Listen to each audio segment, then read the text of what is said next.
Ducktales, 20 years later, episode 13. The telephone receiver was placed on the cradle smoothly, but with enough force to cause the bell inside to give a small, pathetic chime. The orange-striped hand then moved over to the phone to grab a very expensive black steel pen from his cradle, before reading through a contract in front of him. There was a knock on the door. "Enter," said Farron Kagan. Not quite in order, but not quite a request either. The door opened up, and there was a bicycle on the carpet. Farron looked up to see the chrome-plated duck of steel, Gizmo Duck, standing sheepishly with his hands behind his back. "You came to see me, sir?" "Yes, Gizmo. Can you sit in that suit?" "It's very difficult to stand afterwards, sir. I'd rather stand on my wheel." "Very well." Farron then opened a drawer. His face was perfectly neutral throughout all of this. He reached into the drawer and placed the file he had obtained on the table, opening it up. "Dewey Duck has disappeared from my information network." "Is that so, sir?" "Quite. They've been missing ever since my agents in Brazil tried to flush them out. Unfortunately, they escaped." Gizmo Duck nodded, wondering where his boss was going with this. "However, I have recently gotten a whiff of one of the group's allies." He reached into the file and threw a stack of photos out on the table. At first glance, there seemed to be nothing there, but on a closer inspection, there seemed to be something moving too fast for the camera to see without blurring. Something purple. "Darkwing Duck?" "Yes. Your old friend Darkwing is in league with the terrorists." "He's no friend of mine, sir," insisted Gizmo. "Just another dangerous vigilante. Where were these pictures taken?" "This one," he pointed out, Duckburg, "but I doubt the hens would roast so close to the fox's den. These two," he pointed, "were taken in Spoonerville and Mooston, respectively. One of those two places is likely where they would be holding out. I want you to fly out to Kaluosa and search for them." Gizmo Duck rolled forward and looked at the pictures, allowing his suit's heads-up display to automatically scan the photos for any recognizable signs. There was no doubt that the purple blur was Darkwing Duck. "I'll search Spoonerville first, sir. It's further away, but it's larger, and there's a lead I've been meaning to try." "Very well, you may go." Farrington lowered his face down to his papers, and that was the end of that. After a pause, during which Gizmo stared at the photos, he turned on his wheel and left the room. Using those resources available only to the most high-tech of heroes, Gizmo Duck found himself searching Spoonerville the next day. The noon sun had beat down on the scene of Gizmo Duck rolling out into the open paved sidewalk, as people watering their lawns and pruning their bushes stared at the mailman rolling past. Looking around, Gizmo opened up a compartment on his chest and made a ringing buzz as a photo printed quickly out of it. He inspected the photo, the last publicity available picture of Dewey Duck, taken shortly after he and his brother had taken over the family business. He was shown standing next to his brother in nearly identical business suits, a determined scowl directly at the cameraman on his face, the only thing setting him apart from his brother's easygoing smirk and lightly wandering eyes. They were walking down Kilmore Hill together, standing next to a sign that said, "Intruders will be met with siege weaponry," and approaching a large crowd of paparazzi in the foreground, held back by a set of guards standing at the opening of a barbed wire fence. Gizmo Duck remembered the news of that day. The picture was taken days after Dewey and Louie had taken over the business, and a couple of months after Huey disappeared. Looking up from the photo, Gizmo Duck began to scan the area around him. It was a small suburb of low, identical houses standing side by side on a wide street, with every modern convenience. Gizmo focused just on a car stopping nearby. He already searched the town quite thoroughly, but for this area, he was content to give up the search and head out on Muston, after checking just one more person he was likely to know. As the young man, a dog with a long face, ending in a pair of cat-buck teeth, stepped out of his car, Gizmo hailed him. "Just a moment, citizen," said Gizmo Duck. "I would like a word." The man turned and stared for a moment, before answering back slowly. "You'll let Gizmo Gal for Duckburg. Gizmo Duck and I have a few questions." "Oh." Gizmo Duck held up the photo and pointed towards the scowling Dewey. "Have you seen this man?" After a comfortable pause, the young man took up the fixer, scratching his chin as he stared at it. His eyebrows raised as his eyes swiveled up to meet Gizmo Duck's visor. "All these two bazillionaire Duck brothers?" "Yes." His brows rose even further as he looked at the picture with newfound interest. Haven't really seen them. Well, I don't know why they'd be around here. I've been asking around the city for any possible leads or connections. You and your father are the last connection I must investigate before I leave. Me? Asked the dog, fluffy ears twitching as he drew back slightly. Why wouldn't your father had a connection to their uncle? Both lived in Houston before World War II, and they were quite close. Apparently, they worked together with a third friend, a Mr. Mouse. Listen, buddy, I barely know anything about that. Your father never told you about his friend at Duckburg, or his nephews? Of course he did, but those were just stories. Donald Duck was a minor celebrity thanks to that rich uncle of his. Whenever he appeared in the papers or whatever, Dad would point him out and tell them that they used to solve mysteries in Houston or whatever. After the war, he and that duck guy only saw each other a few times. The dog crossed his arms. I'll never even met him. And now you want to know if I'm hiding his terrorist nephews, is that it? Gizmo Duck did not flinch at the dog's accusatory tone. More or less. He then moved his head over to the house, in front of which the young man had stopped. Is your father in? The dog's eyebrows came together as he gave a sidelong glance towards the house. His eyes turned back towards the hero. He's not at home. He'll be gone for the whole weekend. I'm watering his plants. May I search? No, you may not. Not unless you come back with a warrant, whatever it is you hero types need to poke around other people's property. I assure you, I mean no harm or offense, Gizmo nodded. If he's not at home, I can come back another time. Good, you do. However, before the dog could finish speaking, they both heard a baby's cry coming from the house. The dog's expression was of worry, before he realized what that meant for Gizmo Duck. Is the baby all alone? Asked the duck. In his grandfather's house? No, of course not, said the dog. There's a babysitter. Why can the babysitter not water plants? Look, you're not welcome here, Tin Man. Just go back to the city and leave us alone. The dog turned up to the drive and began walking towards the house. There is one more connection between you and the others. The young man stopped and looked over his shoulder. I don't know what you're talking about. The hero, Super Goof, apparently a legacy hero, who has roots in Houston while your father lived there. He appeared at St. Canard about the same time that you moved there with your wife and disappeared recently, after he was nearly caught for violating the Hero Registration Act. You moved to Spoonerville for St. Canard at the same time he disappeared, didn't you? Don't do this, Gizmo. Known allies. Darkwing Duck, a dangerous rogue hero in league with the terrorists Huey, Dewey, and Louie Duck. Now tell me, Mr. Goof, is this a coincidence? Leave us alone. We don't know anything. Junior, is that you? Damn, be there a minute, Dad. He then rounded on Gizmo Duck. I do. Stay away from us, or... Are you threatening, Mr. Goof? No. We don't know anything. Goodbye. He turned around and quickly walked towards the house. Gizmo approached, regret in his voice. I was hoping you could make this easy, Mr. Goof, but I'm afraid we're going to have to do this the hard way. As the dog walked up to the drive, he began to reach for the small bag in his pocket. A bag of addictive little peanuts that he promised himself he gave it up. You don't want to do this, Gizmo. You know you're on my leg. As Gizmo Duck approached, he writing an appropriate gadget for the situation. Junior pulled out the bag and was about to reach for one of the little goobers, when the bag was suddenly wrenched from his hands by a whistling arrow with a boxing glove attached instead of an arrowhead.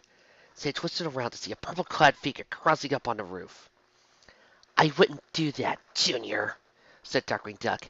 Not if you want to live. Darkwing! Cried Junior, before he continued on. You said if I drove him off, you leave my family alone. You promised. I lied. It's the kind of person I am. As he knocked another arrow, a sharp one, pointed squarely at the dog before letting it fly. A large mechanical arm erupted from behind the dog and shielded his body from the arrow. Darkwing Duck! Cried Gizmo, sprouting a helicopter and chasing after Darkwing, who began to run across the suburban rooftops, occasionally covering her trail with smoke. Darkwing! As the two heroes chased off into the distance, the dog surreptitiously retrieved his bag, before stepping calmly into the house. He was greeted by his father sitting on an easy chair, reading a paper, not paying attention to anything happening outside. What was all the commotion, Junior? Nothing, lad, he said. Is little Maxley? He's a-sleepin', said the older dog with a smile. Ooh, gift tube reference. Love it. I've been loving this whole entire fic, but who am I to judge? The older dog said with a smile. George, Goofy, Goof Jr. nodded with a smile and went to see the son in the nursery. He stepped into the room quietly, careful not to disturb a small wrestling bundle. He bent over the baby's crib and gingerly picked the kid child up, cradling him in his arms. He simply stood for a moment like that, Junior supporting little Max in his arms, trying to balance his breathing to the slow inhales and exhales of the sleeping little angel. He thought of Max's mother, who died in the city, a victim of his dangerous former profession, and tightened his hold onto the baby briefly, before relaxing once again and resuming the relaxed stance of a father cradling his own child. The moment of bonding was interrupted, however, by a small noise by the window. After I came home, I promised I would stay out of the game for good, newbie, Said Goofy Jr. quietly. My little son's already lost his mother. He doesn't need to lose a father as well. This is the very last thing I do before I retire, understand? The Green Phantom sat in the windowsill, nodding. Where's Darkwing? Keeping Gizmo Duck busy. Carefully, Junior disengaged one of his arms from the baby, reached underneath the mattress of the crib. I just hope he bought Darkwing taking my family hostage. She gave me this to give you. Better hurry. She can't keep him away for long. I want this out of my father's house before he gets back. It was a thick binder with the McDuck Enterprises logo on the side. He placed it on the small table on the side of the room, before resumed supporting the baby with both arms. Soundlessly, the Green Phantom shuffled through the room like a ghost, before picking it up and opening it. Perfect. Thank you. Just go, he said, and don't come back. So, Green Phantom was gone, just as quietly as he left, leaving Junior holding the baby close to his chest. That was that, Max, said Junior. That was that. No more danger. I left you alone for too long and too many nights already. I'll leave you alone again. I'm your father, and I'll always be by your side. And this leads us to Griff Troop. Thank you, everybody, and come back. Get back here, said Gizmo Duck, his voice amplified by the suit. You are under citizen's arrest. Give it a rest, Gizmo, cried Darkwing. Confident his metallic ears could hear her. You'll never catch up. She then gave a big, jolly laugh as she jumped through the roofs, double backing through and using tricks of smoke and light to cover her trail. Gizmo, still following by air, lost track of her as she disappeared in a puff of smoke. He circled around, switching his visor to infrared to try and pick up Darkwing's heat signature. There, along the sun-baked roofs, you could see a solid bit of raised body changer above the smoke. He went into a dive towards it, before cutting the power to his helicopter, before pointing himself down with arms outstretched in a dive. He struck the lit-up object, rolling as he tackled it, before switching off his thermal fission. What? He cried, before the space heater turned up all the way and attached to another smoke bomb exploded in his face. He was knocked back, but unharmed, except for the strange irritation in his nose. He sneezed at the pink powder. He sneezed again, trying to roll away from the irritant.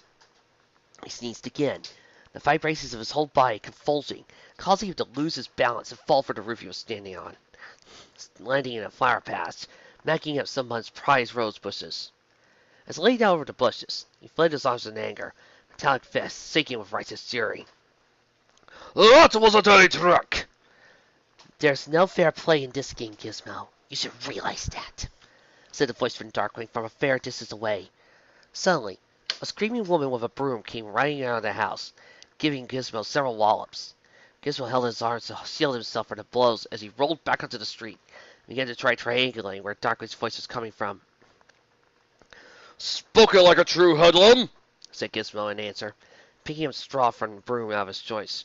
Your kind of darkness isn't needed in my town or anyone else's, Darkwing. It ain't your town, said Darkwing from elsewhere. Gizmo Duck looked around wildly, triangular instruments confused by the rapidly moving Darkwing. St. Canard was never your town before you jumped into Baron Kagan's pocket, and it isn't yours now. I suppose it was yours? Of course not, she said. It's not about owning anything. It's about respect, something you have a surprisingly low amount of. Gizmo Duck rolled up, a sly smile before he said, "Is that what you call protecting dangerous masterminds? Respect? Well, I call that." He suddenly twisted around and extended his arm. A solid steel boxing glove popped out, blasting up against the fence and blowing a hole before what was behind it. "Evil!" He rolled quickly to check the damage, expecting to find Darkwing's dazed body. However, he only found a worn speaker with a conspicuous hole through where the boxing glove passed right through. He turned his head around, to look across the street, down the street and up in the air. "You don't have all the facts, Gizmo. You're going off half-cocked, as usual," taunted Darkwing. "If I'm right, you must have known the Duck brothers when they were just kids. What makes you so sure they would do something like hire the Beagle Boys to attack Duckburg?" "Whether or not I think they're guilty is immaterial. They're wanted by the law." Gizmo continued to roll around as he searched and kept Darkwing talking. "If they are innocent, I believe the power due process of the law will find them so. If they are guilty, then so be it." "Must be wonderful to be so naive, Gizmo," said Darkwing's voice, much closer than last time. "You should know that your boss can throw as much money as he can, keeping those ducks framed for just as long as it takes for the jury to declare a guilty verdict." "Mr. Kagan is not any enemy here. My mentor trusts him, and I always trust what my mentor says." "Well, isn't that just dandy?" Suddenly, an arrow struck Gizmo right in the face. The gas chamber on the tip exploded, sending a gray-colored gas spraying into his nostrils. "Hey! Why, said Gizmo, as his arms and head went limp, while the bouncers on his wheel kept him sleeping upright. Darkwing swooped in from behind her hiding place, and with a determined expression on her face. "That'll last only a few minutes," she thought, "and I only have a few of them. Hopefully I can keep it busy long enough for Louie to get out of town with that binder. Maybe our only chance at clearing Dewey's name." Domestic life, such as it is, had taken over the Musted homestead while Louie was away. The single room was alive with the three girls, led by the intrepid organizer Abigail Vanderquack, making sure that every surface was spotless and tidy, as the three men, led by Jose Carioca wielding a hot plate and some cheap pots and pans, put together a modest dinner under shoestring budget. You know, considering the 2017 Ducktales, this is getting so weird with Webby. Dewey was in the process of peeling a potato with a Swiss Army knife, while his brother sliced him off into small chunks. They both worked quickly and efficiently. Jose smiled broadly as he stood over the hot broth. "Now, where did those two city-slicker trillionaires learn to peel potatoes like champions?" "Junior woodchucks, Duckburg brats," answered Huey, dropping the sliced potato chunks into a bowl with a flourish. And lots of practice." "Uncle Scrooge was always taking us on expeditions and treasure hunts," Dewey said. "We got used to using our woodchuck training nearly all the time. Although," he put down his knife and shook out his hand, "Louie was always the better woodchuck of the five of us. Kind of wish he was here." "Oh, what did your Uncle Donald do on these trips? I remember the last time I saw him, he told us about your Uncle Scrooge on finding us the treasures and secret places." Huey seemed to be mentally cool, so Dewey spoke up. He helped. He was a big help." "Yeah, somebody's got to do all the unskilled labor," sniped Huey. Dewey gave Huey a sidelong glance, but didn't dispute what his brother said. "Essentially, Uncle Donald was the, muscle." "You mean like an enforcer?" "Yeah, sure. Uncle Scrooge was a firecracker when you got between him and his money. But he was an old man by the time we knew him, and we were no slouches. But he just couldn't be our Uncle Donald when he got wound up about something." Huey said nothing, as loudly as possible. Jose couldn't notice Huey's cool relationship with his uncle, and decided to skip it. "Tell me more about these junior woodchucks. I believe we have them in Brazil." "You probably do," a voice said behind him. "We're resourceful, well-formed rats. We're everywhere." "Louie!" cried Huey and Dewey happily as they saw their brother enter from the windowsill. The beaming happiness on Dewey's face caused Webby to pause in mid-order to the three girls and smile. "You missed me?" said Louie as he reached behind himself to retrieve the binder. "Bought you a present, Dewey, to pay you back for that beautiful scotch we had the other night." "And that hangover you had the next morning," volunteered Jose. Dewey nodded quickly and snatched the binder out of Louie's hands. In a moment, it was on his elbow on his lap as he sat on the couch, kicking up a small cloud of dust. Levy gave a dirty look to Amelia, who had the good graces to lick Cephas. This, this is great! He flipped a few pages, reading them over quickly. The entire last 2 years of McDuck Enterprise records, along with accounts, money, and all the little interesting business dealings that went nowhere. He looked up, with Farron's name all over it. Darkwing? Yep. She left it with an angel in Spoonerville before giving Gizmo the slip. He gave it a glance out the window, looking off in the direction of Spoonerville. I hope she's all right. As Dewey flipped through the binder, he retained a big smile on his face. As he continued to flip, the smile seemed to shrink more and more. By the time he got to the back cover, he had gained a full-on frown. What's wrong? Asked Huey. These records. They're cooked to perfection. Halsey raised his bar up, scratched his head. It's cooked, as in the potatoes? No. This accounting. It's locked up tight. I thought there were holes in the accounts, but there's so much misdirection I couldn't tell you where anything went, let alone the money being filtered down through criminals at St. Canard. Great, so it's useless? Asked Huey. Afraid so, answered Dewey. Unless we can figure it out, this binder isn't worth the paper it's printed on. Huey and Dewey seemed to droop, but Louie refused to give up hope. As he sat on the windowsill, he gave a small smirk. How would Farron figure out how to work this little accounting magic? He'd have to have one hell of an accountant, said Dewey. Louie pounded his palm with a fist. So that's it.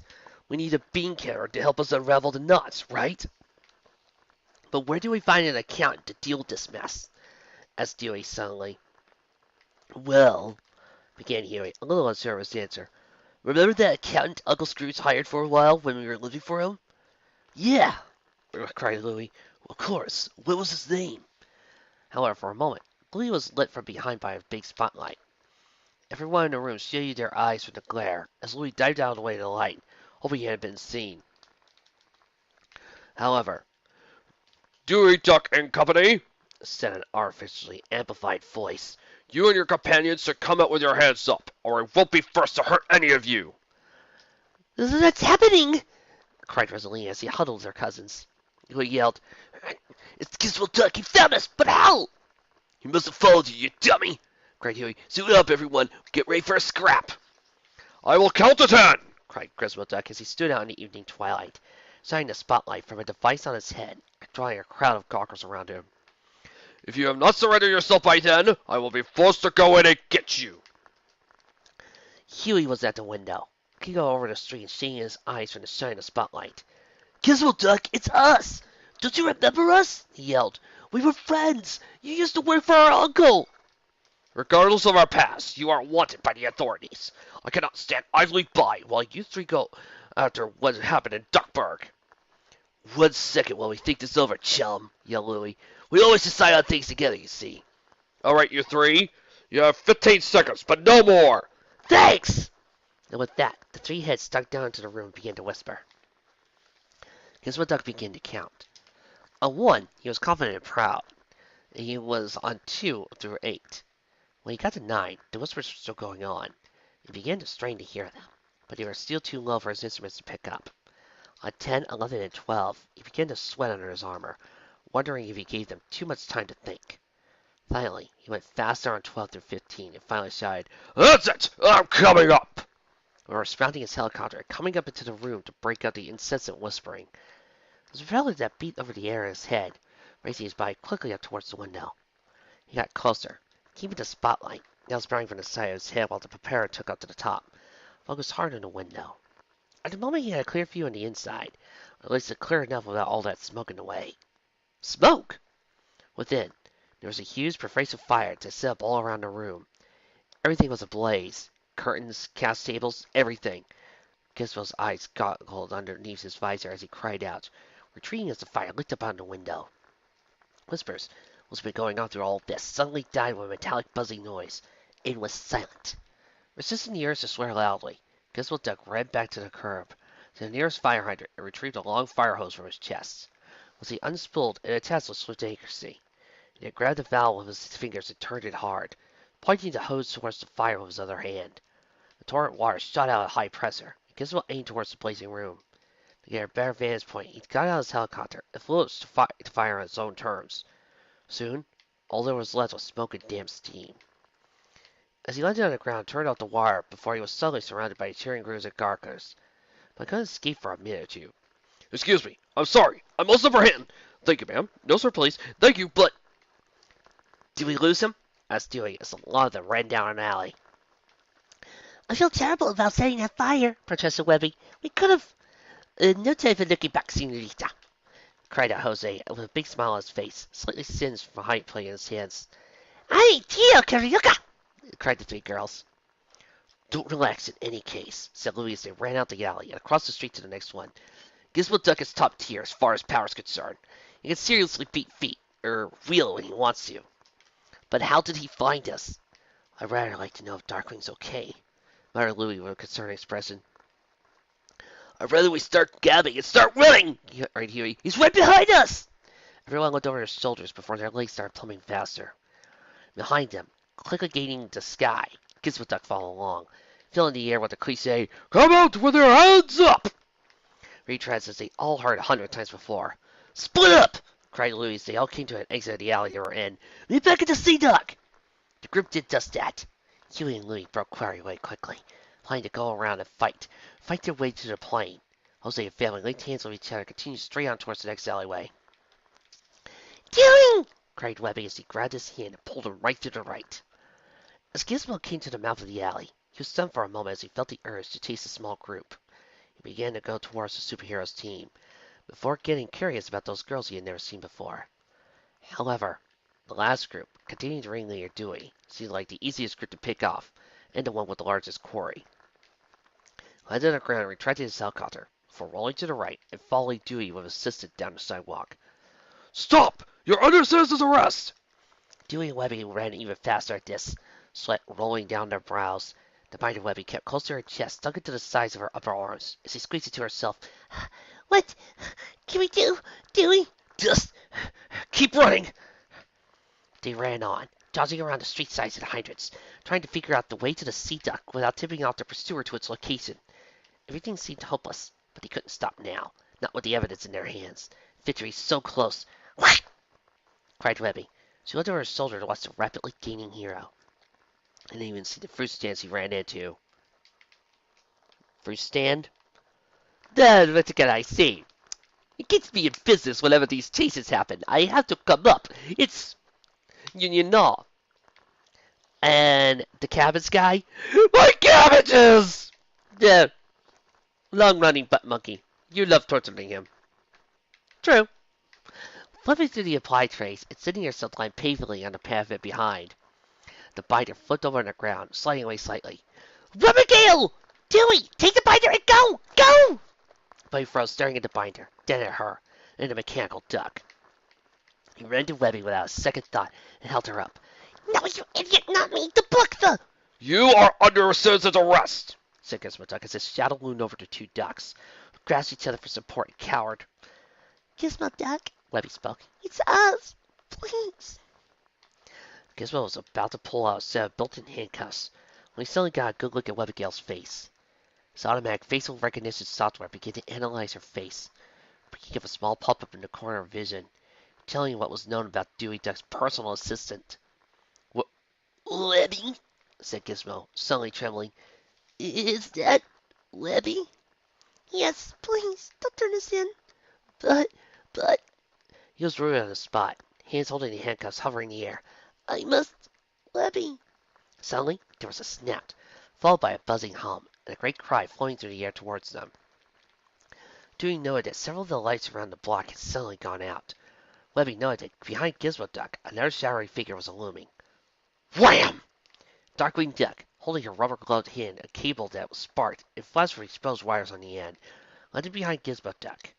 Before he could turn around, she gave a primal scream and drove the end of the wire to Gizmo's back, sending sparks and bolts crackling up and down the duck of steel. Darkwing dropped the power wire for a moment, being careful not to touch the end with her bare foot, and yelled at Dewey and Webby, "Get out of here! Darkwing Duck, go!" Voiced by a voice, and the visit of Gizmo Duck seizing up and falling over backwards, straight as a log. Webby and Dewey picked themselves up, each pulling desperately into each other's clothes, before Webby took the binder and continued to run up behind her boss. Darkwing watched them go off for a moment, before she turned back towards the immobile Gizmo Duck. I I can't move. Your suit can take it. You'll probably boot back up in a while. Meanwhile, I'll be going elsewhere. She began to stroll off. See you later, Tin Man. Have a nice life at Baron Kagan's pocket. I'm back here, you criminal traitor terrorist! I'll get your Darkwing Duck! I'll get you! Pussy was already gone. Back up onto the roofs and off to her many safe houses set up wherever she goes. Breathing hard and ragged, Dewey and Webby ran towards the sea duck, whose propellers were already spinning. They forced themselves to hurry on towards the passenger side of the door, where Louie was waiting, waving them in. Webby threw the binder roughly aside before clambering up, helped up by Dewey, and never being followed by Dewey himself. Louie closed the door. Huey started to move the plane forward into the long field they were using for a runway. The door connected to the pilot's cabin to the passenger area was already slammed open, revealing Rosalina. Behind us, Huey! I'm on it! Dewey stared out the window, seeing the chrome duck off in the distance. Holy! That guy's relentless! He wiped copious sweat from his brow. Get this car going faster! Almost in the air, Dewey! Patience! With no more words after that, the plane bounced once, twice, and suddenly cleared out the trees in the distance. The Gizmo duck following passed behind. Could he still follow us in the air? I'd like to see you try! Cried Huey. But he did not try. Instead, he watched the yellow plane disappear off in the distance. Quarry aboard. He slowed down until he stopped altogether. His hands rose up, trying to pry the helmet off his head. Forgetting for a moment, it was stuck tight until he uttered the code word. Blathering... Blatherskite. Piece by piece, the armor began to peel off. Orin's legs were revealed, stepping out of their housings with a single tire. The torso piece and arms fell away from his neck, sliding over his legs and tripping him up. He fell into the soft grass, next to the marks of the landing gear of the sea duck, before he crawled out of his chest plate, revealing his strong upper body with thick arms and simple blue sweater over it. He sat up on his knees, beak quivered, reached up with his now bare hands and grasped the loosened helmet, lifting it up, revealing a pair of beady, squinting eyes on a slightly chubby face, which looked like it had been much fatter once upon a time. Dropping the helmet on the ground, he began to pat himself down, trying to find the pair of glasses he had to take off before summoning the armor, which naturally corrected his vision. He lifted them out of a pocket before placing them on his beak, and looking off in the distance. Webby, it's really you. It's been years since... Doofus Drake sat in the field, surrounded by the various pieces of armor that made up his whole responsibility. He made no sounds and no moves, merely moved his eyes, searching some horizon for some sign of his quarry, and for the woman he used to know riding on it, with the man he swore to catch. Okay, if anybody who's listening to this actually saw this twist coming, I congratulate you, because heavens knows I didn't.